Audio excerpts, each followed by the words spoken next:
पहले का समय था जब भारत पर ब्रिटिश या फिर मुगल्स का हुकूमत था। होता क्या था कि ये लोग जजिया कर, हक्कास, हासिल बाजार, दशहरी, मीर भार जैसे टैक्स जनता के ऊपर जबरदस्ती इंपोज कर देते थे, क्योंकि ये लोग इंडियन तो थे नहीं। इन्हें अच्छी प्रकार से पता था कि इंडिया एक सोने की चिड़िया है और इस सोने की चिड़िया से जितने अधिक से अधिक सोने के अंडे निकाल सकते हैं वही हमारी संपत्ति है। खैर ये तो मुगल और ब्रिटिश राज था, लेकिन आज हमारे भारत में एक टैक्स राज चल रहा है। एक ब्रोकर हमारी वित्त मंत्री निर्मला सीतारमण जी से सवाल पूछता है कि पूरी मेहनत मैं करता हूँ, पूरा इन्वेस्टमेंट मेरा, रिस्क मेरा, ऑफिस मेरा, ऑफिस में काम करने वाले स्टाफ भी मेरे और उनको सैलरी भी मैं ही देता हूं, और इतने सारी चीजों को एक साथ मैनेज करने के बाद कहीं हम जाकर एक आध डील क्रैक करवा दें। इस स्टॉक पर पैसे लगाने हैं, कितने पैसे लगाने हैं, ये सारे रिस्क मेरे। लेकिन जैसे ही मेरा प्रॉफिट होता है वैसे ही सरकार एक स्लीपिंग पार्टनर की तरह जग जाती है और कहती है कि यहाँ पर तो टैक्स लगेगा। Yes, GST, CGST, long term capital gain tax, security tax, a tax, o tax, कुल मिलाकर 10% के प्रॉफिट पर 10 प्रकार के टैक्स जबरदस्ती इंपोज कर देती है। दैट मींस यहाँ पर सरकार एक स्लीपिंग पार्टनर की तरह काम कर रही है, यानी कि जैसे हमारा प्रॉफिट होता है वैसे ही सरकार वहां पर अपना हिस्सा लेने आ जाती है। लेकिन जब हमारा लॉस होता है या फिर हमें सरकार की कोई मदद की जरूरत होती है तो वहां पर सरकार दिखाई नहीं देती है। और जैसे ही ये सवाल निर्मला सीतारमण जी से पूछा जाता है, जानते हुए क्या जवाब देती हैं? As a broker, when we are putting a trade for retail investor, we are attracting number of taxes: CGST, IGST, stamp duty, STT, long-term capital gain tax. So today, government of India is earning more than the broker. We have.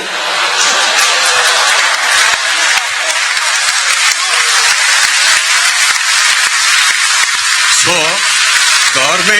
I am investing everything, I am taking a whole lot of risk, and government of India is taking away entire profit of mine. You are my sleeping partner, I am a working partner with my finance, my risk, my staff, everything. So what do you want to say on this? A sleeping partner cannot answer sitting here. इसका मतलब वे खुद ही accept कर रहे हैं कि यहाँ पर सरकार एक स्लीपिंग पार्टनर की तरह काम कर रहा है और इन सारे टैक्स देने की आपकी सिर्फ इतनी ही गलती है कि क्योंकि आप पैसे कमा रहे हो। अगर आप पैसे ना कमाते तो आपको इतना टैक्स देना ही नहीं पड़ता। और अगर आज हम देश के टैक्स की बात करें तो आज हमारे देश की वही हालत हो चुकी है जो एक जमाने में मुगल और अंग्रेजों के जमाने में रहा करती थी। मतलब कि हमारे देश की भोली भाली जनता का गलती सिर्फ इतना है क्योंकि वह पैसे कमा रही है। मतलब आप सोचो कि एक तरफ हमारी सरकार देश के बड़े बड़े बिजनेस हाउसेस के हजारों करोड़ के टैक्स माफ कर देती है, लेकिन वही हमारी जनता जो बड़ी मुश्किल से कहीं 10-15% का प्रॉफिट करती है उनमें भी 10 प्रकार के टैक्स इंपोज कर देती है। पहले का समय था जब भारत एक सोने की चिड़िया होया करती थी, उस समय भारत पर तमाम आक्रांता सिर्फ लूटपाट के पर्पज से भारत के ऊपर आक्रमण करते, चाहे सोमनाथ का लुटेरा महमूद गजनवी हो या फिर मोहम्मद गौरी हो। लेकिन जब दिल्ली पर मुगलों का राजा है तो इन मुगलों ने भी भारत को काफी अच्छे तरीके से लूटा, क्योंकि मुगल भी तो आखिर एक विदेशी थे ना। उनका भी मकसद था कि भारत को जितने ज्यादा से ज्यादा लूट सकते हैं सिर्फ उतनी ही संपत्ति उनकी है, और उन्होंने भारत को लूटने का दूसरा रास्ता चुना जो कि था कि हमारे देश के जनता के ऊपर इतने सारे टैक्स इंपोज कर दो जिससे कि हमारे देश की जनता सिर्फ टैक्स के बोझ तले ही दबकर मर जाए। और मुगल कोई 1-2 प्रकार के नहीं बल्कि कुल 5 प्रकार के टैक्स हमारी जनता के ऊपर लगाया करते थे, और उन 5 टैक्स के भी कई अलग अलग शाखाएं होती थी। और अगर आपको उनके साम्राज्य के अंदर रहना है तो आपको मजबूरी में उन सारे टैक्स को देना पड़ेगा। और जो मुगलों का सबसे मुख्य टैक्स था वह था जमीनों पर लगने वाला टैक्स, जिसे आज हम लैंड रेवेन्यू के नाम से जानते हैं। और इस जमीनों पर लगने वाले टैक्स में सबसे पहला जो टैक्स था उसका नाम था जब्त। और इस जब्त टैक्स प्रणाली के अंतर्गत पहले जमीनों का सर्वेक्षण किया जाता था, फिर उनको मापा जाता था और उनके भूमि के हिसाब से उनके भूमि के उपज का 1/3 हिस्सा पहले ही उनसे टैक्स के रूप में ले लिया जाता था। चाहे किसानों का कुछ पैदा हो या फिर ना हो, उन्हें जबरदस्ती टैक्स तो देना पड़ेगा। फिर आता था दहसाला टैक्स। मैं आपको बता दूं कि दहसाला एक ऐसा टैक्स था जो कि पिछले 10 सालों के उत्पादन का मेजर किया जाता था और उस मेजरमेंट के माध्यम से उसका कुछ % टैक्स के रूप में कलेक्ट किया जाता था। खैर तो था जमीनों पर लगने वाला टैक्स, लेकिन अब हम बात करने जा रहे हैं रिलीजियस टैक्स के बारे में, जिसमें सबसे पहला नंबर आता था जजिया का। मैं आपको बता दूं कि जजिया नॉन मुस्लिमों पर लगने वाला एक टैक्स था। इसे नॉन मुस्लिमों की सुरक्षा की धनराशि के रूप में देखा जाता था। बाद में चलकर अकबर ने तो इसे समाप्त कर दिया था, लेकिन औरंगजेब ने इसे दोबारा से लागू कर दिया था। फिर अगला नंबर आता है खुम्स का। मैं आपको बता दूं कि खुम्स भी एक ऐसा रिलीजियस टैक्स था जो कि युद्ध द्वारा प्राप्त होता था, और इन मुगलों द्वारा हराए गए राजाओं के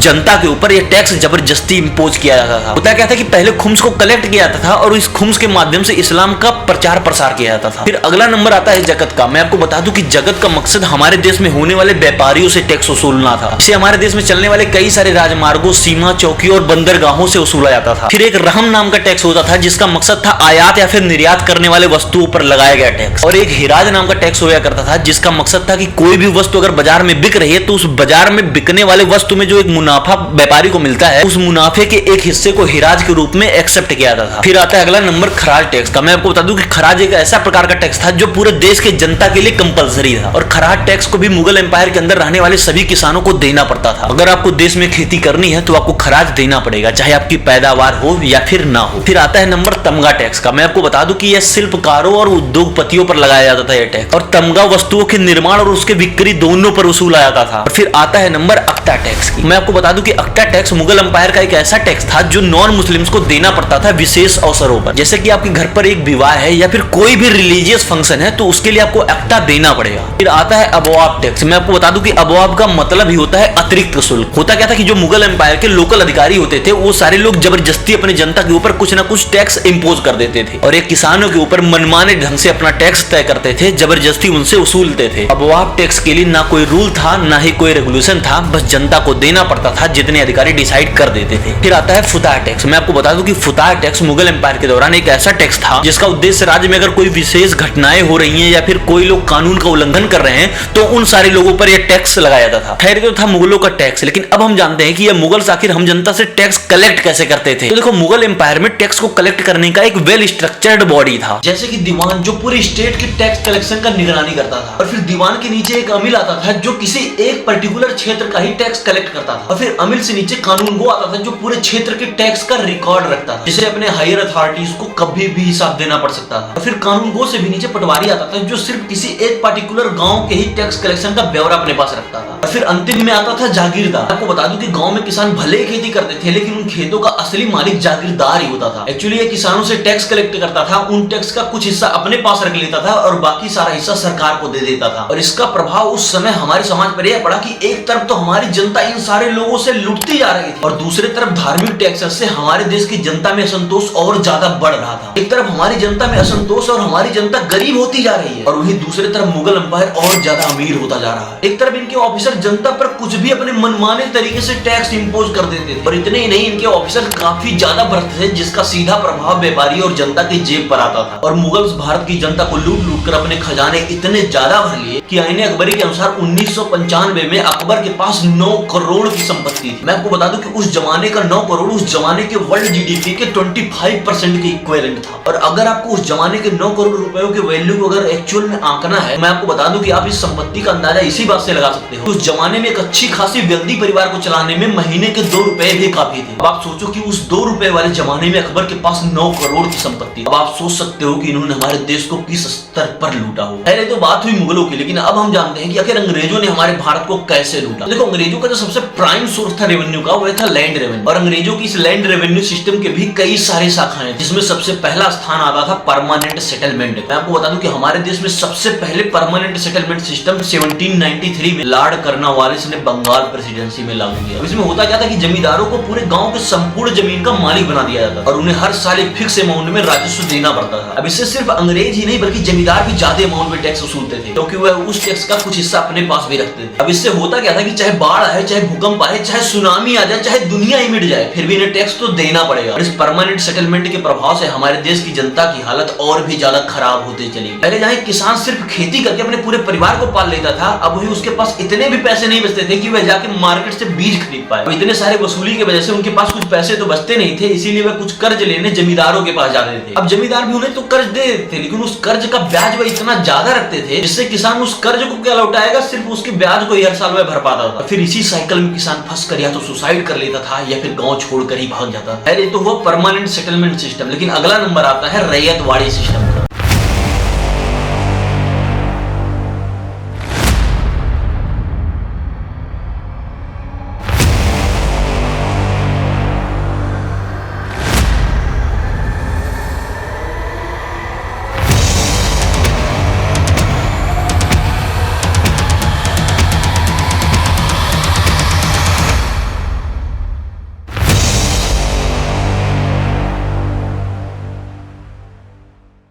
मैं आपको बता दूं कि इसे 1820 में मद्रास के तत्कालीन गवर्नर जनरल थॉमस मुनरो ने मद्रास, बंबई और असम में लागू किया था। इसमें रैयत यानी कि किसान सीधे अंग्रेजों को टैक्स पे करते थे और इसी वजह से यहाँ पर जमींदारों का कोई भी वर्चस्व ही नहीं था। अभी आपको रैयत वाली सिस्टम काफी अच्छा लग रहा होगा क्योंकि इसमें किसान सीधे अंग्रेजों को टैक्स दे रहा है, जमींदार इसमें बीच में आ ही नहीं रहा है। और इसका काला सच तो है कि चाहे मौसम खराब हो या फिर फसल जल जाए, इससे अंग्रेजों को घंटा भी फर्क नहीं पड़ता। अब यहाँ पर जमींदारों के न हो पाने की वजह से टैक्स की दरें अंग्रेज काफी ऊंची रखते थे, जिससे किसानों पर टैक्स का बोझ सीधे सीधे इंपैक्ट करता था और धीरे धीरे किसानों की हालत बद से बदतर होती चली गई। तो था रैयत वाली सिस्टम, लेकिन अगला नंबर आता है महल वाली सिस्टम। इसकी शुरुआत सन 1822 में हॉल्ट मैगजीन ने आगरा, मध्य प्रांत, गंगा घाटी और पंजाब जैसे कई जगहों पर लागू किया था। इस व्यवस्था के अंतर्गत गांव के मुखिया और ब्रिटिश हुकूमत के बीच समझौता होता था और इस व्यवस्था में गांवों को कई सारे महलों में बांटा जाता था। मैं आपको बता दूं कि यहाँ पर महल एक जमीन मापने का पैमाना होता था। एक महल के अंतर्गत एक या फिर एक से कई ज्यादा गाँव आ सकते थे। इसमें गाँव के कुछ प्रमुख किसानों को जमीन से बेदखल करने का पूरा हक होता था। इस व्यवस्था में लगान का निर्धारण पूरे गाँव या फिर महल के पूरे उपज के आधार पर होती थी और जो गाँव का मुखिया होता था उसे ही पूरे गाँव के टैक्स कलेक्ट करने का अधिकार होता था। और इसी टैक्स का 66% हिस्सा अकेले अंग्रेजों को दिया जाता था, बाकी 34% हिस्सा मुखिया खुद ही अपने पास रख लेता। और इस लैंड रेवेन्यू सिस्टम का प्रभाव हमारे समाज पर इतने ज्यादा गहराई से पड़ता है, किसानों की उत्पादन का एक बहुत ही बड़ा हिस्सा अंग्रेजों के पास चला जाता था, जिससे किसानों को कई बार कर्ज लेना था, जिससे कर्जदारों के जाल में फंसकर किसान और गरीब से गरीब होते चले जा रहे हैं। और वही दूसरी तरफ ब्रिटिश हुकूमत या फिर जमींदार या फिर गाँव का मुखिया और अमीर होता चला जा रहा था, लेकिन वही दूसरी तरफ हमारे देश के आम किसान धीरे धीरे और गरीब होते चले जा रहे थे, जिससे समाज में असमानता की दरारें और ज्यादा बढ़ने लगी। और किसानों की इसी खराब स्थिति ने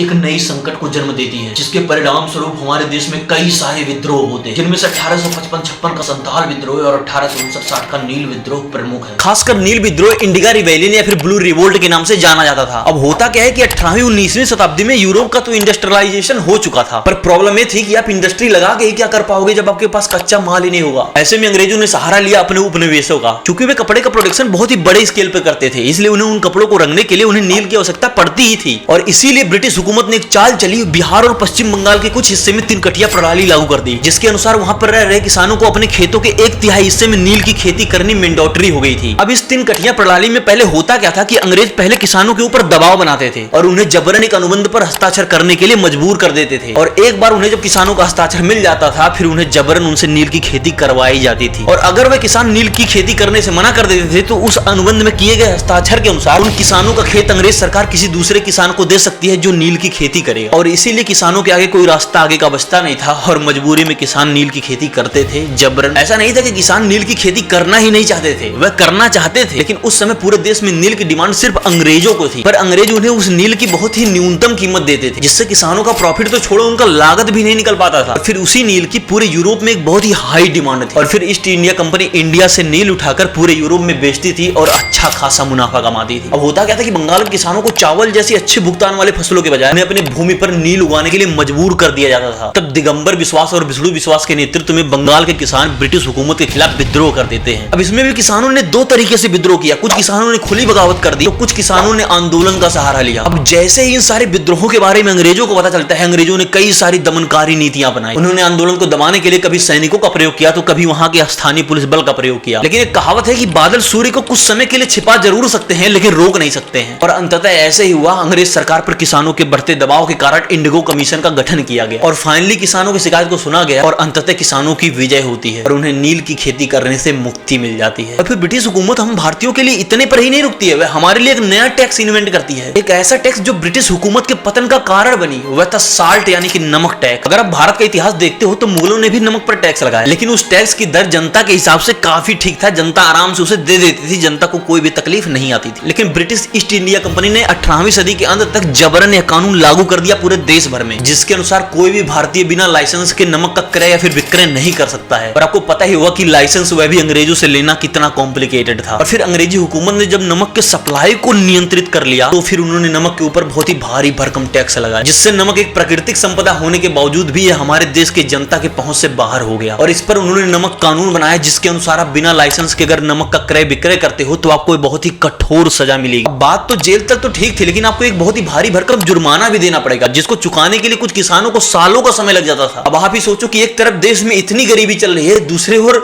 वह नमक का टैक्स चुका रहा है, सोचो उस समय हमारे देश की क्या स्थिति रही होगी। और फिर 1930 में महात्मा गांधी जी के द्वारा एक सत्याग्रह आंदोलन का आयोजन किया था और रास्ते भर में गांधी जी को एक व्यापक जन समर्थन मिलता है। गांधी जी के डांडी में लाखों लोग शामिल हो जाते हैं। फिर 6 अप्रैल 1930 को डांडी पहुंचकर यह आंदोलन समाप्त होती है। गांधी जी खुद डांडी के समुद्र तट पर पहुंचकर पहले पहले नमक बनाकर उस कानून का उल्लंघन करते हैं, फिर गांधी जी के बाद वे लाखों की भीड़ भी नमक बनाकर इस कानून का उल्लंघन करती है। अब यह सारी चीजें अंग्रेजों से तो देखी नहीं जा रही थी, लेकिन वह कर भी क्या सकते थे, क्योंकि यह आंदोलन पूरी तरीके से अहिंसक आंदोलन था, इसलिए वह गांधी जी को तो गिरफ्तार भी नहीं कर सकते थे। तो जब वो गांधी जी को गिरफ्तार नहीं कर सकते थे, तो उस आंदोलन में शामिल हुए उन लाखों युवकों में से हजारों युवक को गिरफ्तार कर लिया। अब इसका प्रभाव यह हुआ कि इस नमक सत्याग्रह आंदोलन को अंतरराष्ट्रीय स्तर पर अपार समर्थन मिलने लगा। दुनिया भर के अखबारों में सुबह सुबह हेडलाइन छपी और अंततः ब्रिटिश हुकूमत को गांधी जी और उन लाखों लोगों के सामने झुकना ही पड़ा। और फिर 19वीं सदी के मध्य में जब अंग्रेजों को और ज्यादा पैसों की जरूरत हुई, तो उन्होंने वनों पर टैक्स लगाकर उन वनों को अपने नियंत्रण में ले लिया। और फिर 1865 में भारतीय वन अधिनियम पारित किया गया, जिसके अनुसार जंगल पब्लिक की नहीं बल्कि गवर्नमेंट की प्रॉपर्टी हो गई। और इन्होंने इन सारे वनों को आरक्षित और संरक्षित दो श्रेणियों में विभाजित कर दिया, जिससे अब जनता जो पहले हर सुख दुख में जंगलों का ही सहारा लेती थी, अब उसे भी बिना अनुमति के जंगलों में प्रवेश नहीं मिल पाएगा। और फिर जंगलों से निकलने वाली जड़ी बूटियां और लकड़ियों को अंग्रेजों ने खुद से कंट्रोल किया और उन सारी प्राकृतिक संपदाओं पर मनमानी तरीके से टैक्स लगाया। और फिर अगर आपको उन जंगलों में मौजूद लकड़ियों या फिर उन जड़ी बूटियों का इस्तेमाल करना है, तो आपको पहले ब्रिटिश हुकूमत से एक लाइसेंस इशू कराना पड़ेगा। और आप ही सोचो कि आज 2024 में किसी चीज का लाइसेंस लेना कितना ज्यादा कॉम्प्लिकेटेड है, तो सोचो कि 18वीं शताब्दी में क्या परिस्थिति रही हो। और उधर दूसरी तरफ भारतीय वन अधिनियम के उल्लंघन पर आपके लिए कठोर से कठोर सजा का प्रावधान किया गया था, जिसमें आपको आजीवन कारावास तक की सजा हो सकती थी। अब इस अधिनियम का प्रभाव यह हुआ कि जो आदिवासी जिनका पूरा आजीविका इन जंगलों पर आधारित होता था, अब उनकी आजीविका पर भी संकट खड़ी हो गई। और उधर दूसरी तरफ उन्हें उनके ही जंगलों से विस्थापित कर दिया गया। अब इसका आर्थिक प्रभाव यह हुआ कि जंगलों के रिसोर्सेज की सप्लाई लिमिटेड होने की वजह से अंग्रेजों ने इस पर टैक्स लगाकर खूब पैसा कमाया और इन्हीं पैसों का प्रयोग उन्होंने अपने सैनिक ढांचे को मजबूत करने में किया। इससे धीरे धीरे हमारे समाज में तो संतोष की भावना बढ़ती जा रही थी। और फिर 1855 में संथाल समुदाय, जो कि एक आदिवासी समुदाय था, उस समुदाय के लोगों ने अपने जंगलों को न यूज कर पाने की वजह से अंग्रेजों के खिलाफ विद्रोह कर दिया था। और उधर भील और मुंडा आदिवासी समुदाय भी विद्रोह कर देती है। फिर जब अंग्रेजों को और ज्यादा पैसों की जरूरत होती है, तो वह एक नया टैक्स इन्वेंट कर देते हैं, जो आज भी 2024 में भी लागू है, जिसे हम इनकम टैक्स के नाम से जानते हैं। होता क्या है कि 1857 के क्रांति के बाद ईस्ट इंडिया कंपनी एक फाइनेंशियल क्राइसिस फेस करने लगती है। और फिर 24 जुलाई 1860 को जेम्स विल्सन के नेतृत्व में पूरे भारतवर्ष में इनकम टैक्स एक्ट इफेक्टिवली लागू हो जाता है। फिर इन्होंने टैरिफ लगाया, जिसे इंपोर्ट एक्सपोर्ट टैक्स के नाम से हम जानते हैं। फिर इन्होंने हम भारतीयों पर ट्रेड टैक्स भी लगाया। मैं आपको बता दूं कि इसका नाम ही है सिर्फ ट्रेड टैक्स, क्योंकि इसका उद्देश्य था भारत में प्रचलित कुछ कुटीर उद्योग को जड़ से समाप्त करना। होता क्या था कि उस जमाने में भारतीय कारीगर कुछ ना कुछ अपने छोटे ही स्केल पे कुछ ना कुछ जरूर उत्पादन करते थे, जैसे कि कपड़े बुनना, हस्तशिल्प या फिर मिट्टी के बर्तन बनाना। यहाँ पर अंग्रेजों का मानना था कि अगर भारत में ऐसे छोटे छोटे उद्योग चलते रहेंगे, तो फिर ब्रिटिश ईस्ट इंडिया कंपनी को उतना अच्छा प्रॉफिट नहीं मिल पाएगा। और इसीलिए इन सारे कुटीर उद्योग को समाप्त करने के लिए इन्होंने टैरिफ टैक्स इंपोज कर दिया, जिससे धीरे धीरे हमारे कारीगरों पर बोझ बढ़ता गया और अंततः यह ईस्ट इंडिया कंपनी के सामने नहीं सर्वाइव कर पाए। लेकिन कुछ गिने चुने लोग इसके बावजूद भी सर्वाइव कर गए, तो उन पर लाइसेंस फी इंपोज कर दिया गया, जिससे भारतीय व्यापारी और कारीगरों पर आर्थिक दबाव बढ़ता गया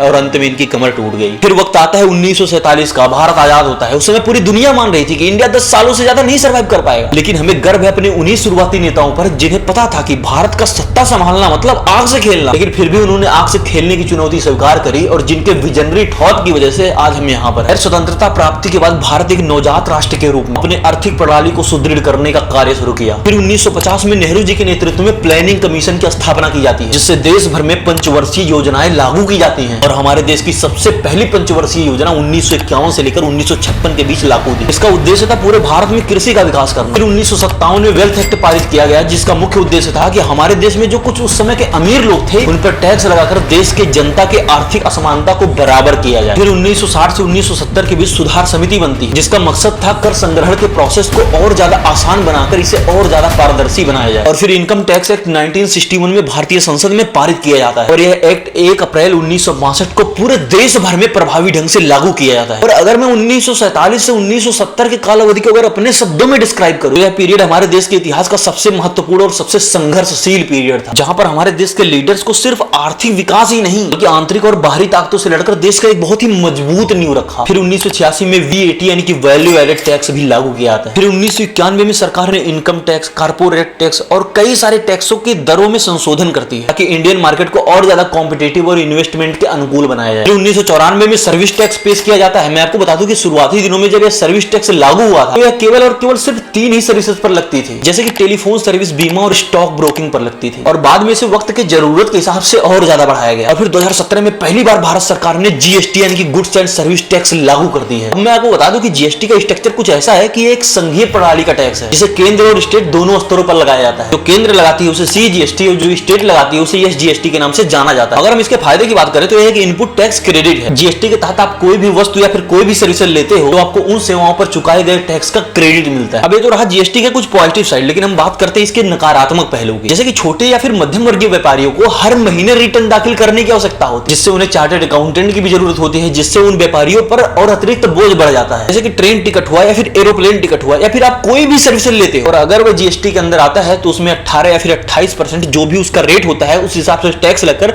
उसकी दाम बढ़ जाती है। लघु उद्योग जो भारत की आजादी के बाद से भारत की एक जीवन रेखा कही जा रही थी, उन पे भी जीएसटी लगने की वजह से उनकी कीमतें बढ़ गई और आज तमाम छोटे छोटे उद्योगपति आज स्ट्रगल कर रहे हैं। जीएसटी आने के बाद प्रॉब्लम यह बढ़ गई कि जो खाद्य पदार्थों पर पहले कोई भी टैक्स नहीं लगता था, जीएसटी आने के बाद वह भी जीएसटी के अधीन आ गए। जैसे कि पैकेट वाले दूध पर भी 5% का जीएसटी लग गया। इसके अलावा डेयरी उत्पाद जैसे कि गाढ़ा दूध या फिर पनीर या फिर मक्खन पर भी 12% का जीएसटी लग गया। और अगर आप किसी का इलाज कराने किसी बड़े हॉस्पिटल में जाते हो और अगर वहां का किराया 5,000 से ज्यादा का हुआ तो आपको 5% जीएसटी यहां पर भी देना पड़ेगा। और यहाँ पर कुछ वस्तुएं ऐसी भी है जो जीएसटी के दायरे से भी बाहर आती है, जैसे कि लिकर, पेट्रोलियम, रियल एस्टेट या फिर इलेक्ट्रिसिटी। हमारी मुलाकात तो सिर्फ यहीं तक थी। आगे मिलने के लिए सब्सक्राइब बटन जरूर दबा दें।